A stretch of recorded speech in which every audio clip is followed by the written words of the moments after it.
Hello students, आपका समाजशास्त्र में थर्ड यूनिट आपकी चली हुई है। नेट जेआरएफ के सिलेबस के अकॉर्डिंग आपको क्लास मिल रही है और आज का आपका टॉपिक है भूमिका, रोल। इससे पहले स्टेटस की क्लास गई है। दोनों स्टेटस एंड रोल आपके कोरिलेटेड टॉपिक हैं, अलग अलग हमने दिए हैं ताकि अच्छे तरीके से आपको समझ में आ सके। रोल, भूमिका वर्ड जो है ये आपका जो बना है, किसी भी समाज में किसी भी व्यक्ति का जो पद होता है, पद के जो कार्य होते हैं, वर्क जो होते हैं जिनकी समाज अपेक्षा करता है, ये ही हमारे भूमिका कहलाते हैं, रोल कहलाते हैं। ठीक है बेटा, तो भूमिका, स्टेटस एंड रोल किसी भी व्यक्ति से जुड़ी हुई कॉन्सेप्ट हैं। स्टेटस के अकॉर्डिंग रिगार्डिंग रोल होगा और रोल जितना अच्छा होगा उतना ही व्यक्ति का सोसाइटी में स्टेटस होगा। ठीक है, चलते हैं मनोविज्ञान में। भूमिका शब्द का सर्वप्रथम प्रयोग जीएच मीड के द्वारा अपनी पुस्तक माइंड सेल्फ एंड सोसाइटी में किया है। इसका ईयर ऑफ पब्लिकेशन आपका 1935 है। ध्यान रखना बेटा, क्वेश्चन को अपडेट करने के लिए दो तरीके से एक लैंग्वेज है। सबसे पहले और समाजशास्त्र में। ठीक है बेटा, तो क्वेश्चन की लैंग्वेज पढ़ने के बाद आपको सॉल्यूशन करना है। मनोविज्ञान में सबसे भूमिका शब्द का प्रयोग सर्वप्रथम जीएच मीड के द्वारा माइंड सेल्फ एंड सोसाइटी 1935 में किया गया। समाजशास्त्र में इसका व्यवस्थित प्रयोग राल्फ लिंटन के द्वारा किया गया है। क्वेश्चन की लैंग्वेज बदलने के साथ साथ आपका आंसर यहाँ पे चेंज हो जाता है। हालांकि सिंबॉलिक इंटरेक्शनिज्म आपका सोशियोलॉजी में पढ़ने वाला एक कॉन्सेप्ट है जो आपकी माइक्रो थ्योरी को स्टार्ट करता है और एक नया अप्रोच लेकर के समाजशास्त्र में स्टडी की अप्रोच लेकर के आता है। सिंबॉलिक इंटरेक्शनिज्म के नाम से वो जाना जाता है। समाजशास्त्र में इसका प्रयोग राल्फ लिंटन के द्वारा किया गया है। परिस्थिति से जुड़े हुए क्रियात्मक पक्ष, या आपकी परिस्थिति है, इसका जो क्रियात्मक पक्ष है वो आपका रोल है, भूमिका है, को ही भूमिका कहा जाता है। इसलिए राल्फ लिंटन ने भूमिका को परिस्थिति का संस्थात्मक पक्ष कहा है। लिंटन के द्वारा भूमिका को परिस्थिति का संस्थात्मक पक्ष कहा गया है क्योंकि पद के सापेक्ष जो रोल परफॉर्म किया जाता है वही आपका क्या कहलाएगा, रोल कहलाएगा। इलियट मेरिल, यहाँ पे कुछ कॉन्सेप्ट जो अकॉर्डिंग टू थिंकर दिए गए हैं। यहाँ से आपका पीजीटी के क्वेश्चन आने की संभावना है, इसलिए इसे अच्छे तरीके से आपको डीपली लेकर के चलना है। इलियट एंड मेरिल के अनुसार भूमिका वह कार्य है जो व्यक्ति प्रत्येक परिस्थिति के अनुसार करता है। ठीक है, इलियट मेरिल आपके अच्छे विचारक हैं। इन्होंने जिस तरीके से भूमिका को एक्सप्लेन किया है, ये एक सिंपल तरीका है। भूमिका वह कार्य है जिसे व्यक्ति प्रत्येक परिस्थिति के अनुसार परफॉर्म करता है। ठीक है, किम्बालियन के अनुसार व्यक्ति जो कार्य करता है उसे ही हम भूमिका कहते हैं। What is the role of person in society, particular society में किसी भी व्यक्ति का रोल, जो उसका कार्य है वही ही रोल कहलाएगा। डेविस के अनुसार भूमिका वह कार्य है जिसके द्वारा व्यक्ति अपनी परिस्थिति संबंधी आवश्यकताओं की पूर्ति करता है। ठीक है बेटा, बेरिस्टेड के अनुसार परिस्थिति भूमिका स्थिर न होकर के सदैव बदलते रहते हैं। ये एक इंपॉर्टेंट चीज है आपकी बेटा, क्योंकि सोशल स्ट्रक्चर, सामाजिक संरचना सदैव आपकी बदलती रहेगी और ये चेंजेबल है। जैसे सोशल स्ट्रक्चर बदलेगी तो पद भी बदलेंगे और पद अगर बदलेंगे तो रोल भी हमारा बदल जाएगा, भूमिका भी बदलती रहेगी। जीवन पर्यंत व्यक्ति अनेक चरणों से होकर के गुजरता है। शिशु है, बाल अवस्था है, यौवन अवस्था है, बुढ़ापा आया है, तो उसकी status and role according to age, income, occupation, status आपके चेंज होते रहते हैं। तो ये क्या कहा है, ये सही कहा है, परिस्थिति और भूमिका स्थिर न होकर के सदैव बदलने वाले हैं क्योंकि सोसाइटी ही हमारी डायनेमिक है। यहाँ पे कुछ इंपोर्टेंट टर्म यूज की गई हैं विचारकों के द्वारा। यहाँ पे राल्फ लिंटन के द्वारा प्रदत्त और अर्जित भूमिका वर्ड यूज किए गए हैं। बेरिस्टेड के द्वारा प्रमुख भूमिका और सामान्य भूमिका यूज किए गए हैं। नाडल के द्वारा संबंधात्मक भूमिका और गैर संबंधात्मक भूमिका यूज किए गए हैं। एसएफ नाडेल आपके बहुत इंपोर्टेंट विचारक हैं। ये संरचना के बारे में कॉन्सेप्ट देते हैं, सोशल स्ट्रक्चर के बारे में, और इन्होंने संरचना को भूमिकाओं की गठरी कहा है, भूमिकाओं की गठरी कहा है। इसको सोशल स्ट्रक्चर को। एसएफ नाडेल बहुत इंपॉर्टेंट विचारक हैं संरचनात्मक परिप्रेक्ष्य को समझाने के लिए और ये भूमिकाओं को कोरिलेट करने के बाद स्ट्रक्चर को बिल्डअप होने की बात करते हैं। दो प्रकार की भूमिकाओं का जिक्र किया है, ये इंपॉर्टेंट टॉपिक है आपका यहाँ से कॉन्सेप्ट, संबंधात्मक भूमिका और गैर संबंधात्मक भूमिका। न्यूकॉम्ब और माइकल बेटल ने अपेक्षित भूमिका और वास्तविक भूमिका। अपेक्षित भूमिका वो होती है जिसमें कि किसी भी व्यक्ति के पद के साथ साथ ये अपेक्षा की जाती है कि इस पद पे रहते हुए ये इन रोल को परफॉर्म करेगा, बट वो उसे परफॉर्म नहीं करता है, दूसरे तरीके से परफॉर्म करता है, तो वो उसकी वास्तविक भूमिका होती है। अपेक्षित, जो अपेक्षा की गई है आपसे किसी पद के सापेक्ष to perform the any work, but वो उसको परफॉर्म ना करके उससे आगे या पीछे रह जाता है, यही आपकी अपेक्षित भूमिका होती है। ठीक है बेटा, चलते हैं आगे। परिस्थिति, भूमिका और परिस्थिति के रूप। तबला वादक आपका परिस्थिति है, तबला वादन भूमिका है।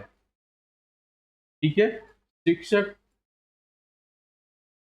परिस्थिति है और शिक्षण भूमिका है। ठीक है बेटा, कोई भी पद है, पद आपका परिस्थिति है और पद के सापेक्ष आपकी भूमिका है। तबला वादक एक परिस्थिति है, तबला वादन भूमिका है। डॉक्टर परिस्थिति है, डॉक्टरी आपकी भूमिका है। मजदूर परिस्थिति है, किसी व्यक्ति का स्टेटस शो हो रहा है वो मजदूर है, बट मजदूरी आपकी भूमिका कहलाएगी।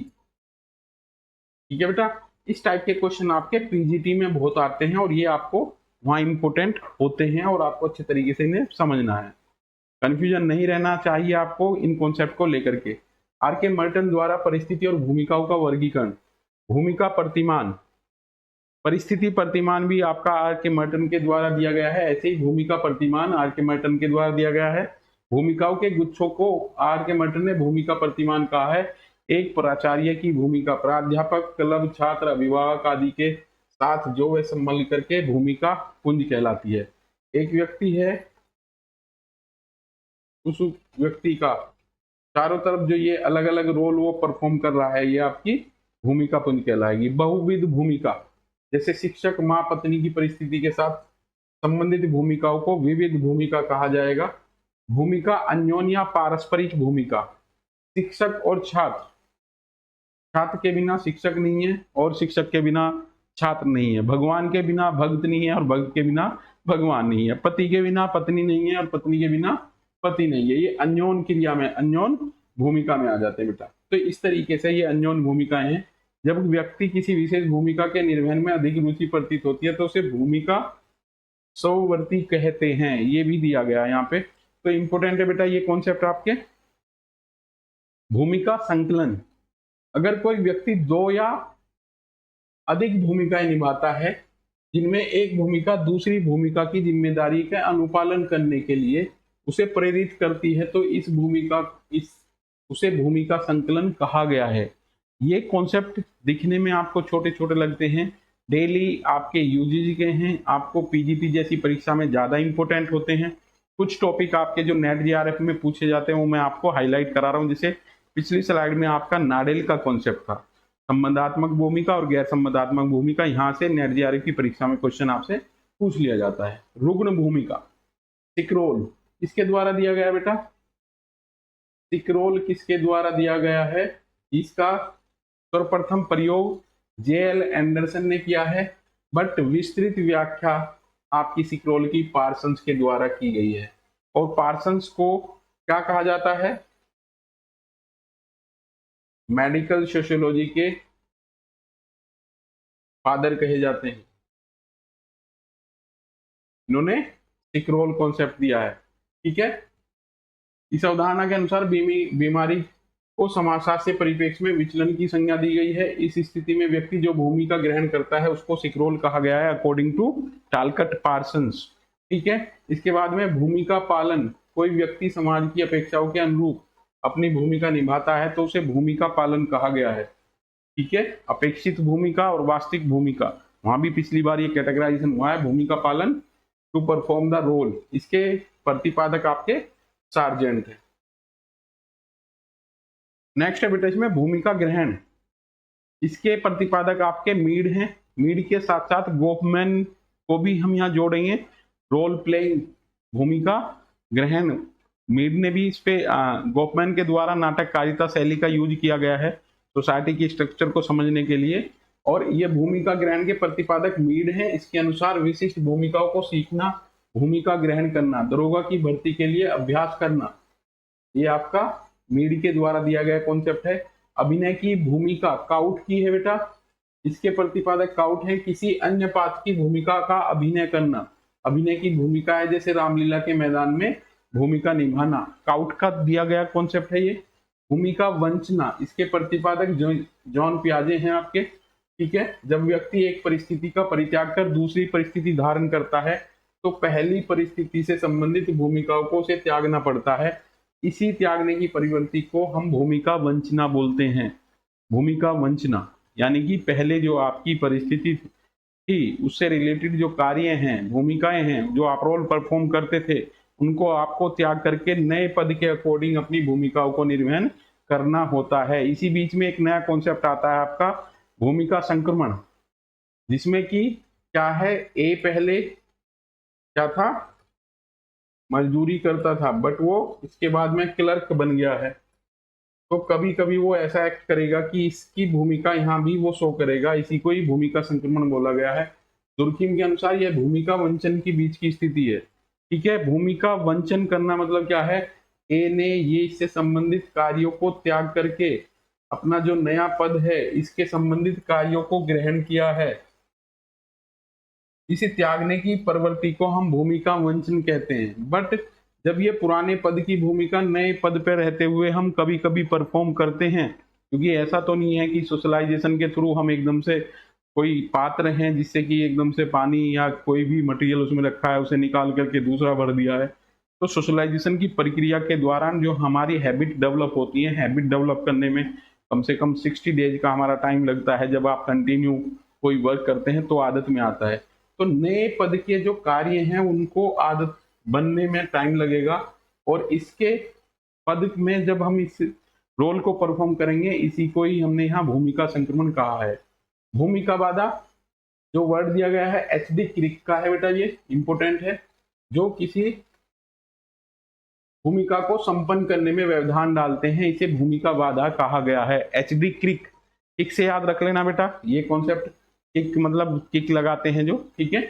भूमिका परक, ऐसी भूमिका जो किसी अन्य भूमिका की पूरक होती है। इनमें किसी के अभाव में दूसरी भूमिका का संपादन असंभव होता है, भूमिका पूरक कहलाती है, जैसे गुरु और शिष्य, ठीक है। ये आपकी भूमिका पूरक कहलाएंगी। कॉन्सेप्ट बहुत है बेटा, स्टेटस के कंपैरिजन में रोल थोड़ी सी यहाँ आपके ज्यादा कॉन्सेप्ट यूज किए गए हैं और आपको इन्हें अच्छे तरीके से समझना है। रोल डिस्टेंस, इसके प्रतिपादक आपके गोफमैन हैं, ठीक है। Presentation of self in everyday life Goffman की बुक है, जिसमें कि उन्होंने सोसाइटी को एक ड्रामेटोग्राफी के तौर पे यूज किया है। उन्होंने कहा है कि ये नाटक की शैली के द्वारा समाज की जो डिस्क्रिप्शन है उसका किया गया है। उन्होंने कहा है कि दुनिया के जो रंगमंच के पर कलाकार जो रोल परफॉर्म करते हैं वही हम सोसाइटी में रोल परफॉर्म करते हैं। और यहाँ से बहुत से क्वेश्चन आपके जनरेट होते हैं जो मैंने इरविंग गोफमैन की क्लास में आपको कराए हुए हैं। भूमिका दूरी के प्रतिपादक गोफमैन है। जब कोई व्यक्ति अपनी भूमिका से उब जाता है, उसे अरुचिकर लगती है, तो उससे दूर होने की चेष्टा करता है। यदि चिकित्सक या वैज्ञानिक अपने पेशे में काफी उब जाता है तो कुछ दिन के लिए उस काम से विश्राम ले लेता है, टूर पर चला जाता है। अपने कार्य को क्षेत्र को छोड़ करके कुछ दिन के लिए टूरिस्ट पैलेस पर जाना, ये उसका क्या कहलाएगा बेटा, रोल डिस्टेंस कहलाएगा। और इससे जो एक एलिनेशन होता है किसी बिजनेस ऑक्यूपेशन के प्रति, उससे रिफ्रेशमेंट मिल जाती है। इसीलिए देखोगे जो गवर्नमेंट एम्प्लॉय हैं या कोई अच्छी कंपनी के एम्प्लॉय हैं, उनके लिए ये पैकेज होता है, टूरिस्ट के तौर पे उन्हें भेजते हैं। अब्रॉड भी भेज सकते हैं, इंडिया में भी भेज सकते हैं, यानी कि उनका रिफ्रेशमेंट की व्यवस्था की जाती है ताकि अपने व्यवसाय से अलगाव ना हो। भूमिका तनाव, इसके प्रतिपादक विलियम जे गुडे हैं। बेटा ये इंपॉर्टेंट कॉन्सेप्ट है आपके। रोल स्ट्रेस क्या कहलाता है, कर्ता द्वारा भूमिकाओं को पूरा करने के अनुभव में नई कठिनाई या दबाव की स्थिति भूमिका तनाव कहलाती है। अर्थात एक ही भूमिका के विभिन्न पहलुओं के बीच होने वाला तनाव आपका रोल स्ट्रेस कहलाता है। नेक्स्ट चलते हैं बेटा, निर्धारित भूमिका, इसके प्रतिपादक न्यूकॉम्ब है। वह भूमिका जो सांस्कृतिक मानदंडों द्वारा परिभाषित होती है निर्धारित भूमिका कहलाती है। ठीक है, किसी पर्टिकुलर स्टेटस के लिए जो रोल परफॉर्म किए जाने हैं, निर्धारित किए गए हैं, वो आपकी निर्धारित भूमिका कहलाएगी। असफल भूमिका किम्बालियन है इसके, जब व्यक्ति अपनी परिस्थिति के अनुसार भूमिका निभाने में असफल होता है तो उसे असफल भूमिका कहा जाता है। भूमिका प्रत्याशा, एक परिस्थिति धारण करने के फलस्वरूप समाज में व्यक्ति से जिस प्रकार की भूमिका की अपेक्षा की जाती है उसे ही भूमिका प्रत्याशा कहा गया है। न्यूकॉम्ब इसे भूमिका अपेक्षा भी कहते हैं, तो लेविन्स इसे भूमिका आग्रह भी कहते हैं। ठीक है बेटा, ये अलग अलग टॉपिक हैं, कॉन्सेप्ट हैं जो अलग अलग वैज्ञानिकों के द्वारा, समाजशास्त्रियों के द्वारा दिए गए हैं।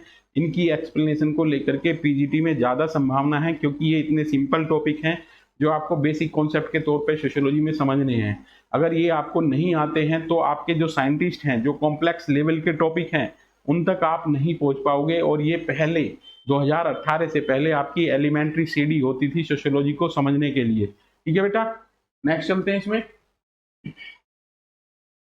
भूमिका संघर्ष, इसके प्रतिपादक आपके पार्सन्स हैं। तो विभिन्न परिस्थितियों के बीच की भूमिकाओं को एक साथ निभाना हो, विरोधाभास ही हो, तो भूमिका संघर्ष कहलाता है। जैसे कोर्ट में जज अपने चोर लड़के को अपराध की सुनवाई करना। भूमिका द्वंद्व को मैंने आपको बताया है, भूमिका द्वंद्व के बाद की स्थिति आती है बेटा संघर्ष। पहले ये होगा, इसके बाद कॉन्फ्लिक्ट होगा। ध्रुवीय परिस्थिति जोड़े में होती है, जैसे कि पति पत्नी, राजा प्रजा।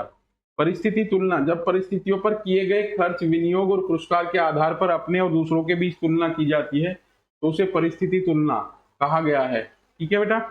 भूमिका प्रवणता, किसी विशिष्ट भूमिका के प्रति अन्य भूमिका की उपेक्षा, अधिक लगाव, रुचि को भूमिका प्रवणता कहा गया है। किसी विशिष्ट भूमिका के प्रति अन्य भूमिका की अपेक्षा, भूमिका लगाव, अधिक प्रवणता, यहाँ भूमिका प्रवणता कहा गया है। ठीक है बेटा। नेक्स्ट आपका यहाँ पे सामाजिक संरचना, भूमिका और उनके विचारक। भूमिका अधिग्रहण मीड के द्वारा दिया कोई गया कॉन्सेप्ट है। अग्रमंच, पश्चमंच, गॉफमैन की है book the presentation of self in everyday life. ठीक है बेटा, बहुत इंपॉर्टेंट विचारक हैं आपके, बहुत कॉन्सेप्ट इनके द्वारा किए गए हैं और इन्होंने समाज में व्यक्ति के जीवन की तुलना फिल्म में कार्य करने वाले कलाकार से की है। भूमिका व्यवहार न्यूकॉम्ब है, निर्धारित भूमिका आपकी न्यूकॉम्ब की है और व्यक्तिगत भूमिका आपकी डेनियल जे लेविन्स की है। नेक्स्ट चलते हैं बेटा। भूमिका दूरी गॉफमैन का है, जो ऊपर कॉन्सेप्ट हमने अब समझाया है। भर्ती भूमिका हॉफमैन के द्वारा दिया गया है। भूमिका संकुल मर्टन के द्वारा गया है। इंपॉर्टेंट टॉपिक है बेटा, आपको मर्टन और वेबर को दोनों को अच्छे तरीके से कंप्लीटली समझ लेना है। परिस्थिति के रिगार्डिंग मैक्स वेबर का भी वर्क है, वो बार बार आपका नेट जीआरएफ की परीक्षा में क्वेश्चन रिपीट होता है। भूमिका आदर्श मर्टन, रॉबर्ट किंग मर्टन। आदर्श भूमिका बेरिस्टिड। देखो बेटा, यहां से कंफ्यूजन क्रिएट होगा आपको। और मुख्य भूमिका आपकी ईटी हिलर के द्वारा दिए गए कॉन्सेप्ट हैं। ये कॉन्सेप्ट आपके भूमिका के रिगार्डिंग थे, स्टेटस के रिगार्डिंग ऑलरेडी आपकी क्लास आपकी आ चुकी है। दोनों ही टॉपिक आपके इंपॉर्टेंट है और इनसे जुड़े हुए कॉन्सेप्ट आपको करने हैं। ठीक है बेटा, नेक्स्ट टॉपिक को लेकर के आपसे जल्द मिलेंगे नेक्स्ट वीडियो में। ठीक है बेटा, तब तक के लिए जय हिंद।